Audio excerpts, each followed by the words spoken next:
भाई इसकी मलकियत किसके नाम है, तो आदेश जारी करने का तो कहाँ सवाल पैदा होता है। डीसी साहब, आज बात हुई है डीसी की, अभी डीसी साहब से हमारी बात हुई है और डीसी साहब ने ये कहा है कि हम संविधान पे विश्वास रखने वाले लोग हैं। मैं ऑल इंडिया सर्विस का अधिकारी हूँ और हम संविधान का भी सम्मान करेंगे, संविधान की रचना करने वाले का भी सम्मान करेंगे और इसके लिए जो हमारे से बेस्ट होगा हम करेंगे। और इसके लिए जो एसडीएम का जो कंडक्ट था, जो उसने आनन फानन में पुलिस फोर्स बुला के बिना किसी कोर्ट ऑर्डर के और आउट ऑफ वे जाके इलीगली इस तरह से बाबा साहब की मूर्ति को तोड़ने का काम किया, लाठीचार्ज करने का काम किया और गलत भाषा का प्रयोग किया, इस कंडक्ट की भी जांच होगी और ज़मीन के नेचर की भी जांच होगी। डीसी साहब ने हम लोगों को, गांव की संस्था को ये भी कहा है कि आप लोग हमको एक लेटर लिख के दो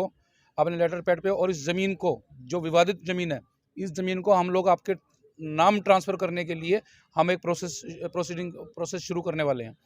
तो अच्छी पहल है, लेकिन जो यहाँ पर लोग आए हुए हैं सैकड़ों की संख्या में, हज़ारों की संख्या में, मतलब ये लोग मतलब संतुष्ट नहीं है कुल मिला के जो बातचीत हुई है और इनको इमीडिएट रिलीफ चाहिए, इमीडिएट इस बात का सॉल्यूशन चाहिए। तो फिर भी हम लोगों ने संयम बरतते हुए यहाँ पे सभी ने एक चर्चा करके, परिचर्चा करके ये फैसला किया है कि हम 3 दिन प्रशासन को दे रहे हैं। तो हमारी मांगों के संदर्भ में डिप्टी कमिश्नर कोई कंक्रीट एक्शन लें, एसडीएम को सस्पेंड करने के बारे में, एफआईआर करने के बारे में और प्रतिमा को दोबारा वहीं पे स्थापित करने के बारे में। अदरवाइज़ हम लोगों ने पूरे हरियाणा में कॉल दी है और बुधवार को 10 बजे पूरे हरियाणा से हज़ारों की संख्या में लोग जो हैं वो वहाँ पर इकट्ठा होंगे। सर,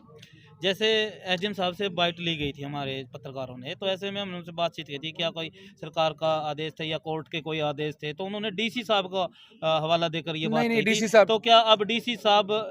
ने भी ये नकार दिया हुआ, तो ऐसे में डीसी क्या साहब, कुछ कार्रवाई बनती है? डीसी साहब ने इस बारे में अनभिज्ञता जाहिर की। उन्होंने कहा कि हम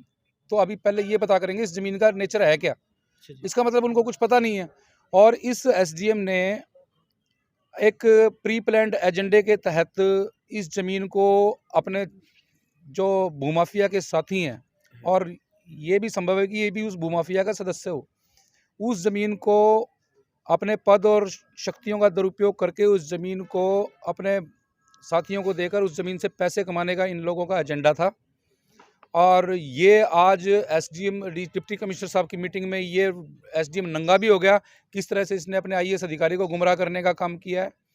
और हम लोगों को उम्मीद है कि 3 दिन के अंदर